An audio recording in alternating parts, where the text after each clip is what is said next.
और चलिए अब 10 बजे की इस बुलेटिन की शुरुआत करते हैं। नमस्कार, मैं हूं आपके साथ आशा झा। लखनऊ के विभूति खंड इलाके में पूर्व ब्लॉक प्रमुख अजीत सिंह की हत्या का मुख्य आरोपी और कुख्यात शूटर गिरधारी पुलिस एनकाउंटर में ढेर कर दिया गया। पुलिस का इधर दावा है कि गिरधारी को गिरफ्तार करने के बाद पुलिस उसे राजधानी के खरगापुर में हत्या में इस्तेमाल किए गए हथियार की तलाश के लिए लेकर पहुंची थी और इसी दौरान गिरधारी ने सब इंस्पेक्टर से पिस्टल छीनकर भागने की कोशिश की और फिर मुठभेड़ हुई जिसमें गिरधारी मारा गया। गिरधारी के एनकाउंटर की कहानी कानपुर के बिकरू कांड के आरोपी, याद होगा आपको, विकास दुबे, उसी एनकाउंटर जैसी मिलती जुलती है। आपको बता दें 6 जनवरी को लखनऊ में पूर्व ब्लॉक प्रमुख अजीत सिंह की ताबड़तोड़ गोलियां बरसाकर हत्या कर दी गई थी। गिरधारी उस हत्याकांड का प्रमुख आरोपी था। गिरधारी को 11 जनवरी को दिल्ली में गिरफ्तार किया गया था। इसके बाद यूपी पुलिस उसे कानूनी प्रक्रिया पूरी कर लखनऊ लेकर पहुंची थी, लेकिन पुलिस कस्टडी में मारा गया। गिरधारी आरोप यह लगा है कि पुलिस की रिवॉल्वर छीनकर भागने की कोशिश में था। इसी दौरान एनकाउंटर में मुख्य आरोपी, जिसकी तस्वीर भी आप देख पा रहे हैं, एनकाउंटर में ढेर कर दिया गया। 6 जनवरी को अजीत सिंह पूर्व ब्लॉक प्रमुख, जिनकी हत्या कर दी गई थी, और उसका मुख्य आरोपी था यह शख्स गिरधारी।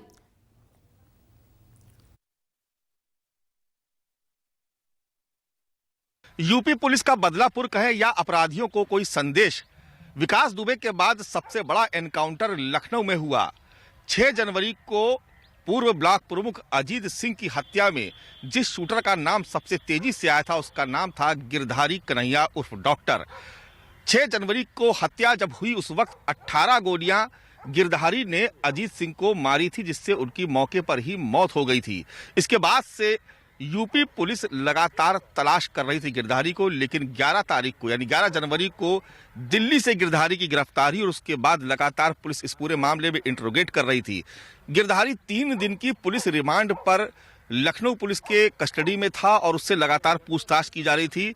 अगर पुलिस की कहानी पर भरोसा करें तो पुलिस के मुताबिक अजीत सिंह ने अब रिमांड के दौरान पूछताछ में बताया कि उसने हत्या करने के बाद, यानी अजीत सिंह की हत्या के बाद, ये जो इलाका गोमती नगर का ये एक इलाका है, भरवारा क्रॉसिंग लगती है, इसके पीछे रेलवे क्रॉसिंग है। उसका कहना था कि यहाँ पर इस जगह पर उसने पिस्टल, जिस पिस्टल से हत्या की थी वो पिस्टल यहाँ पर छुपा के रखी थी। आपको ये भी बता दें कि यहाँ से अजीत सिंह की जहाँ पर हत्या हुई थी वो घटनास्थल यहाँ से बमुश्किल 2 किलोमीटर की दूरी पर है। ऐसा बताया पुलिस ने कि गिरधारी को वो यहाँ पर लेके आए पिस्टल की बरामदगी के लिए, लेकिन वो यहाँ पर उतरते ही हमलावर हो गया। उसने पहले एक दरोगा के नाक पे अपना सर मार दिया और उसके बाद पिस्टल छीन करके इन्हीं झाड़ियों में छिप करके लगातार फायरिंग करने लगा। इसके बाद 112 नंबर पर सूचना दी गई, तमाम आला अधिकारी मौके पर पहुंचे और जवाबी कार्रवाई में, ऐसा पुलिस दावा कर रही है कि जवाबी कार्रवाई में गिरधारी उर्फ डॉक्टर वो मार दिया गया, उसका एनकाउंटर हो गया। यानी एक तरीके से अगर देखा जाए तो ये भी कह सकते हैं कि पुलिस एक तरीके का संदेश देने की कोशिश कर रही है कि अपराधी कैसा भी हो, कोई भी हो, उसको यूपी पुलिस बख्शेगी नहीं। तो संदेश देने की क्या ये कोशिश है और क्या इससे यूपी में अपराध पर लगाम लगेगी, सवाल ये भी उठ रहा है। मेरे साथ इस पर 2 खास मेहमान यूपी से इस वक्त जुड़ गए हैं चर्चा करने के लिए। अनुराग भदौरिया समाजवादी पार्टी से आप देख सकते हैं और शलभ मणि त्रिपाठी जी बीजेपी से हमारे साथ इस वक्त जुड़ चुके हैं। अब दोनों का बहुत स्वागत है। और मानस श्रीवास्तव, जिनकी रिपोर्ट आप देख रहे थे, मेरे साथ मेरे सहयोगी भी इस वक्त जुड़े हुए हैं। पहले उन्हीं का रुख कर लेती हूं। मानस, सब पूरी कहानी तो हमें समझ आ गई, लेकिन सबसे पहले अब ये समझाइए पुलिस के पास इस सवाल का क्या जवाब है कि एक शख्स जो कि पुलिस के घेरे में होता है, वहां किसी और की मौजूदगी नहीं होती, तफ्तीश चल रही होती है, इन सब के बीच इतनी हिम्मत एक शख्स के पास कैसे हो जाती है कि वो रिवॉल्वर छीनता है और उसे पता है इतनी पुलिस की मुस्तैदी के बीच वो भाग नहीं सकता, फिर भी ऐसा कोई कारनामा करने की कोशिश करता है। ये बार बार संयोग कैसे बनता है यूपी पुलिस के साथ? इसका क्या जवाब है पुलिस के पास?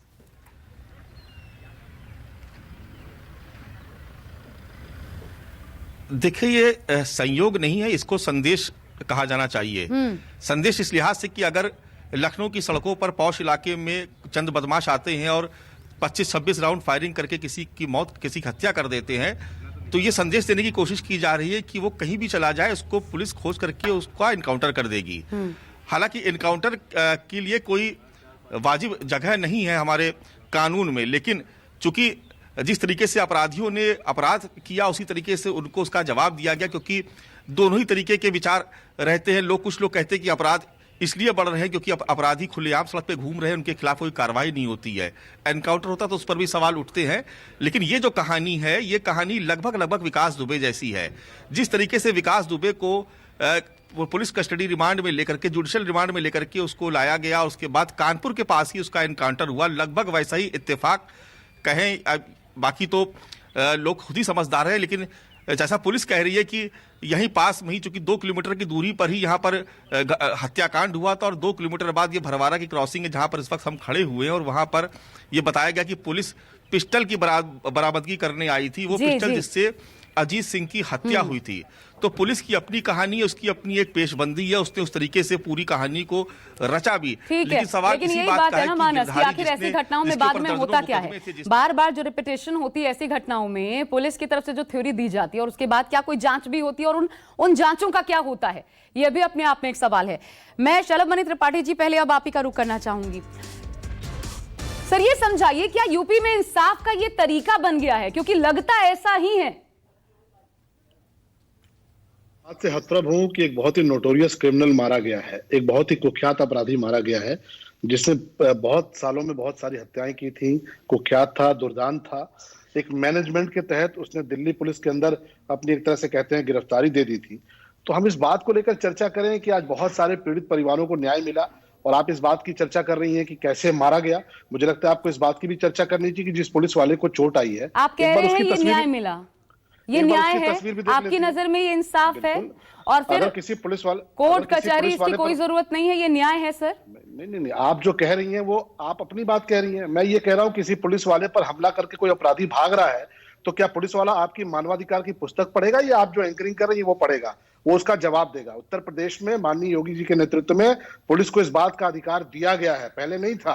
आज ये अधिकार है कि अगर कोई अपराधी पुलिस पर गोली चलाएगा तो गोली खाएगा, अगर कोई पुलिस पर हमला करेगा तो उसको वाजिब जवाब मिलेगा। और स्पष्ट संदेश है, जैसा आपके संवाददाता मानस जी बता रहे हैं, कि उत्तर प्रदेश में अपराधियों के लिए कोई जगह नहीं है। मुख्यमंत्री जी ने बहुत स्पष्ट किया था, जब पहले दिन उन्होंने काम संभाला था, तब ये स्पष्ट किया था कि या तो उत्तर प्रदेश छोड़ दो और नहीं तो तैयार रहो कार्रवाई के लिए।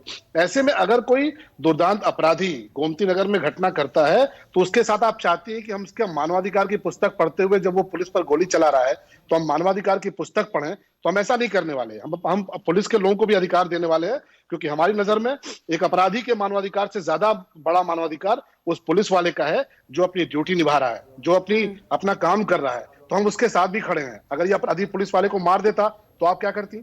आज अगर पुलिस ने जवाब दिया है, ये अपराधी मारा गया है, तो आपको तो प्रशंसा करनी चाहिए, क्योंकि आम लोगों की हत्याएं करने वाले ये लोग हैं, आम लोगों को डरा धमकाकर उनसे पैसे वसूलने वाले लोग हैं। अब ये जरूर है कि ऐसे अपराधियों के मारे जाने पे हमारे विपक्ष के साथियों को जरूर तकलीफ होती है, क्योंकि ऐसे तमाम सारे जो अपराधी हैं वो विपक्ष के तोते हैं। जब तोते मारे जाते हैं तो राजाओं को तकलीफ होती है। आपको तकलीफ नहीं होनी चाहिए, आपको प्रशंसा करनी चाहिए यूपी पुलिस की कार्रवाई की। ठीक है, अनुराग भदौरिया, क्यों तकलीफ होती है? देखिए, मैं एक सवाल पूछना चाहता हूं, और मुझे आज तक ये सरकार ने जवाब नहीं दिया। सरकार बड़े डंके की चोट पे कहती है कि हम यहाँ पे अपराधियों को ठोक रहे हैं। कौन से अपराधियों को ठोक रहे हैं? लगातार अपराध तो खत्म नहीं हो रहे हैं, अपराध बढ़ता चला जा रहा है। अपराध, जिस घटना की हम बात कर रहे हैं लखनऊ में, उसके पहले कई घटनाएं लखनऊ में हो गई। अब मैं पूछना चाहता हूं, क्या सरकार ने इस अपराधी को 3 दिन 4 दिन तक अपनी पुलिस कस्टडी में रखा? इसने किसका नाम बताया? बताइए ना। आप किन अपराधियों को बचाने के चक्कर में तो नहीं ठोक दे रहे हो? अपराधी है, जो अपराध करता है उसको ठोकना चाहिए, उसको आपराधिक सजा मिलनी चाहिए। लेकिन वो अपराधी जिनका नाम ले जाता है, वो नाम कहाँ है? वो नाम किधर गायब हो जाते हैं? ये सरकार ऐसा तो नहीं है अपराधियों को, ये छोटे अपराधी हैं, तो ये तो शूटर है, इनके आगे बड़े अपराधी होंगे ना।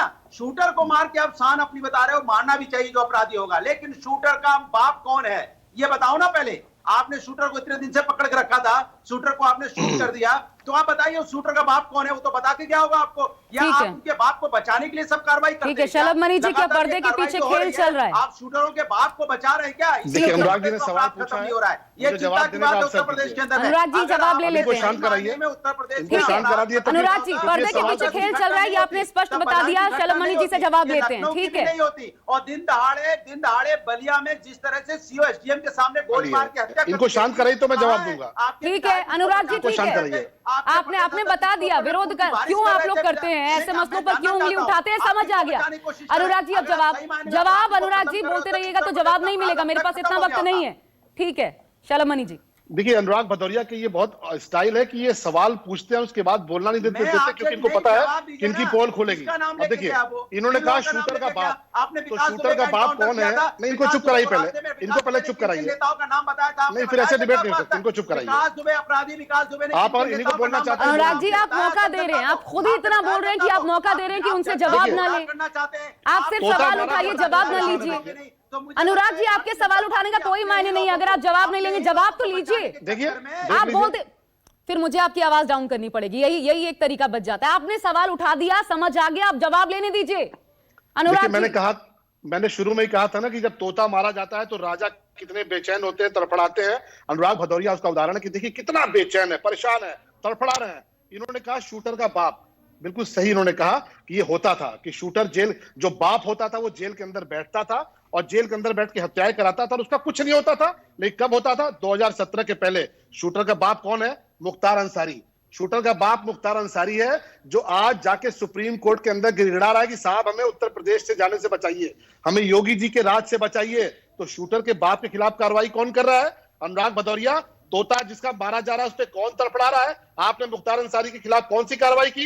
लखनऊ के अंदर श्रवण साहू की हत्या कर दी गई थी, उनके बेटे की हत्या कर दी गई थी और जेल के अंदर से मुख्तार अंसारी ने हत्या कराई और आप मुख्तार अंसारी को टिकट देकर पार्लियामेंट में भेजते रहे, उसको एमएलए बनाते रहे। और आज आपकी पार्टी विरोध कर रही है कि मुख्तार अंसारी के खिलाफ कार्रवाई नहीं होनी चाहिए। आज आपकी पार्टी विरोध कर रही है कि अतीक अहमद के खिलाफ कार्रवाई नहीं करनी चाहिए, क्योंकि शूटर का बाप दूसरा बाप है अतीक अहमद, शूटर का तीसरा बाप है सुंदर भाटी, जिसके खिलाफ योगी जी लगातार कार्रवाई कर रहे हैं। यहाँ शूटर भी के खिलाफ भी कार्रवाई हो रही है, शूटर के बाप के खिलाफ भी कार्रवाई हो रही है। लेकिन हाँ, ये जो तोते मारे जा रहे हैं उन तोतों से अनुराग भदौरिया और ये जिनके तोते हैं उनको तकलीफ जरूर हो रही है। अनुराग जी बात तो वाजिब है, मुख्तार अंसारी को यूपी पुलिस बार बार बुलाती है लेकिन पंजाब सरकार उसे आने नहीं देती, तो फिर उस पर आप लोगों का सवाल नहीं होता। लेकिन एक अपराधी पुलिस कस्टडी में मारा जाता है जिसके खिलाफ स्पष्ट आरोप है तो पेट में दर्द होता है। मैंने आपको क्या बोला? मुझे कोई पेट में दर्द नहीं है। कोई भी अपराधी बिल्कुल मारा जाना चाहिए। अपराधी को यहाँ कोई जगह नहीं है, उत्तर प्रदेश के अंदर अपराधियों की जगह होनी भी नहीं चाहिए। लेकिन उत्तर प्रदेश में अपराध खत्म क्यों नहीं हो रहा है? आप अपराधी का इनकाउंटर करते हैं, करिए आप, लेकिन जो अपराधी बता के जाता है अपने आकाओं के नाम, वो नाम उजागर क्यों नहीं करते आप? कौन है आपका जिनके कहने पे कार्रवाई हो रही है? ये समाजवादी पार्टी अतीक अहमद और मुख्तार अंसारी की तोता है, उनको पकड़िए ना, तभी तो उत्तर प्रदेश में अपराध खत्म होगा। मुख्तार अंसारी और अतीक जैसे माफियाओं के तोते हैं।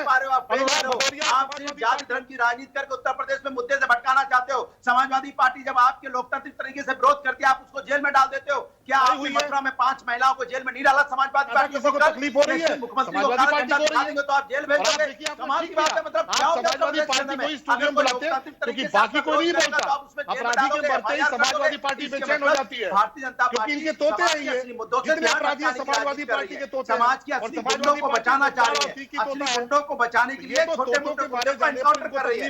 अनुराग जी उत्तर प्रदेश के अंदर में आपको अपराध तकलीफ होती है, नहीं, आप दोनों इस प्रकार से बोलते रहेंगे तो काम नहीं चलेगा। आपको पकड़ना पड़ेगा और मुख्यमंत्री अपने ऊपर से मुकदमे हटा रही है, जहाँ पे मुख्यमंत्री और मंत्री और विधायक भारतीय जनता पार्टी का अपने ऊपर से जितने अपराधी हैं वो समाजवादी पार्टी के तोते हैं। मनोबल बढ़ेगा नहीं, इसके मतलब उत्तर प्रदेश में तो मुकदमे हटा रहे हैं अपने ऊपर से। मुख्यमंत्री भी अपने ऊपर से मुकदमे हटाते क्यों? क्योंकि आप अपराधियों को बढ़ावा देना चाहते हो। 114 आपके एमएलए हैं जो आप संगीन आपराधिक मुकदमे में है, 114 विधायक, क्यों नहीं आपने उन पर कार्रवाई की आज तक? समाजवादी पार्टी मुख्तार अतीक को डिफेंड करने आती है। भारतीय जनता पार्टी के विधायक, ये तो अपराधियों के तोते लोग हैं। ये उत्तर प्रदेश में इनको तकलीफ होगी। उत्तर प्रदेश अपराधी मारा जाएगा तो इनको घटना नहीं होती। उत्तर प्रदेश के अनुराग जी मुझे एक सवाल का जवाब दीजिए। उत्तर प्रदेश के अंदर में खानपुर ये तो मैं चलती रहेगी, लेकिन बड़ी बात यह है कि अपराधियों पर 2 पार्टियां आपस में लड़ रही हैं जो यूपी की सत्ता संभालती हैं। मैं अनुराग जी एक सवाल का जवाब दीजिए। मुख्तार अंसारी को बार बार बुलाने की कोशिश होती है, क्या एक बार अखिलेश यादव या समाजवादी पार्टी ने क्रिटिसाइज किया कि क्यों नहीं आने दे रही, क्यों नहीं आने दे रही पंजाब सरकार? कारण क्या है? ये लोग तोते यहाँ से करेंगे आप उसे क्रिटिसाइज। भारतीय जनता पार्टी मुद्दों को समाजवादी पार्टी तोता है। सर मैं तो सीधा सवाल पूछ रही हूँ, भारतीय जनता पार्टी की बात नहीं कर रही अनुराग जी। भारतीय जनता पार्टी की तरह जाति धर्म की राजनीति करके मैं मुद्दों को भटकाना अनुराग जी, चाहते हैं। मैं सीधा सवाल पूछ रही हूँ, एक सवाल का जवाब दीजिए। मुख्तार अंसारी के आप तोते इस हैं मंच से क्रिटिसाइज करते हैं मुख्तार अंसारी, क्या उसके खिलाफ अपराध, उसकी जांच की जरूरत है? क्या आपको नहीं पता उसके बारे में कितना संगीन अपराधी है? अगर पंजाब सरकार नहीं भेज रही, आप उसे यहां से क्रिटिसाइज करेंगे? बताना चाहती क्यों हाथरस की घटना में आप सुनते नहीं, आपकी सबसे बड़ी समस्या अनुराग जी। नहीं सुनते हैं मुख्तार। सबसे बड़ी समस्या ये है कि सुनते नहीं है। लेकिन मेरा जो सवाल है, बार बार जो सवाल मैं उठा रही हूं, आखिर पंजाब सरकार नहीं आने दे रही मुख्तार अंसारी को, इसे क्रिटिसाइज करेंगे आप यहां से? उसके खिलाफ एक शब्द बोलेंगे? अनुराग जी आपसे मेरा सवाल है, बोलिए, पहले बोलिए, फिर मैं सोचूंगी। यूपी में अपराध के खिलाफ है आप, बोलिए। अतीक और मुख्तार के तोते हैं समाजवादी पार्टी के लोग। अनुराग जी बोलिए, वो जो हो रहा है, चलिए मान लिया आपकी बात गलत है यूपी में, पहले बोलिए। क्रिटिसाइज करते हैं पंजाब सरकार के इस कदम को? नाम रटते रहते हैं। अरे यार आप ये नहीं, आप नहीं बोलेंगे, आपके पास जवाब नहीं है। अपराधियों पे कार्रवाई नहीं कर रहे हैं। मैं इनसे पूछता 114 इनके अपराध, ये तोते हैं समाजवादी पार्टी के लोग, मुख्तार और अतीक के तोते हैं, ये कभी नहीं बोल सकते उनके खिलाफ। आप जो सवाल उठा रहे हैं, मैं वो तमाम सवाल पूछ लूंगी शलभ मनी जी से।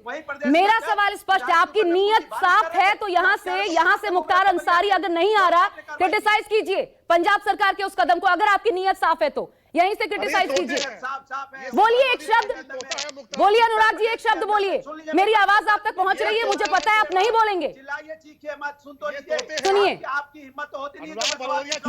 मैं अभी पूछूंगी, मैं आपको बोल रही हूँ, मैं अभी पूछूंगी, मैं यहाँ बोल रही हूँ, मैं अभी पूछूंगी। आप एक शब्द बोलिए, इसीलिए नियत में खोट नजर आती है। आपने नहीं, यही तो गलत है अनुराग जी, यही गलत है।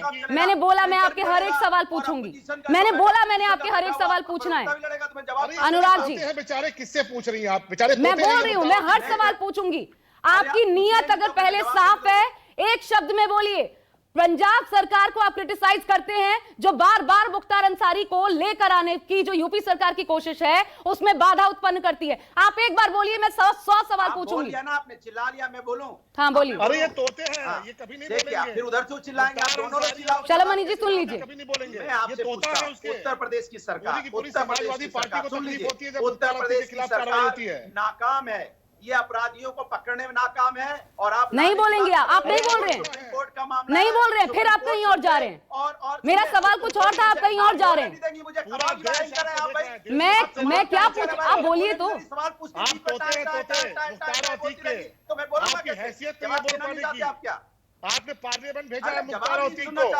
मैं कह रहा हूं, भेजा है आपने, असेंबली में भेजा है। देखो मुद्दे से भटकाइए मत। उत्तर प्रदेश के अंदर में अपराध बढ़ रहा है, उत्तर प्रदेश के अंदर में अपराध में भारतीय जनता पार्टी नाकाम हो रही है। और जिस तरह की ये बात कर रहे हैं पंजाब की और सुप्रीम कोर्ट की, ये पंजाब की सरकार जाने और सुप्रीम कोर्ट जाने। सुप्रीम कोर्ट का हम सम्मान करते हैं, सुप्रीम कोर्ट के अंदर देश की जनता कभी सत्ता में वापस नहीं लाएगी आपको। जो कहेगा सुप्रीम कोर्ट हो जाएगा। लेकिन समाजवादी अपराधियों के मरने पर आप रोते हो। ये कह रही है कि उत्तर प्रदेश के अंदर में अपराध खत्म नहीं हो रहा है। उत्तर प्रदेश यहाँ से आप दोनों जो बोल रहे हैं, यहाँ से जो इस वक्त हमें दर्शक देख रहे हैं, वो साफ तौर पर समझ सकते हैं। छोटी डिबेट, लेकिन वो साफ समझ सकते हैं अपराध और अपराधियों पर लगाम क्यों नहीं लगती है, इसका कारण क्या है। आप दोनों पार्टियों के प्रवक्ता यहां पर मौजूद थे, आप दोनों के बयानों से समझ जाता है कि खेल किस प्रकार से चलता है। बहुत शुक्रिया, मेरे पास वक्त इतना ही था। अनुराग भदौरिया आपका, शलभ मनी त्रिपाठी आपका हमारे साथ जुड़ने के लिए। नमस्कार, मैं हूं मानक गुप्ता। अगर आपको हमारा ये वीडियो पसंद आया हो तो इसे लाइक और शेयर जरूर करें, और हां, हमें सब्सक्राइब और फॉलो करना ना भूलें, ताकि आप देश और दुनिया की कोई खबर मिस ना करें। तो जुड़े रहिए हमारे साथ और देखते रहिए न्यूज़ 24।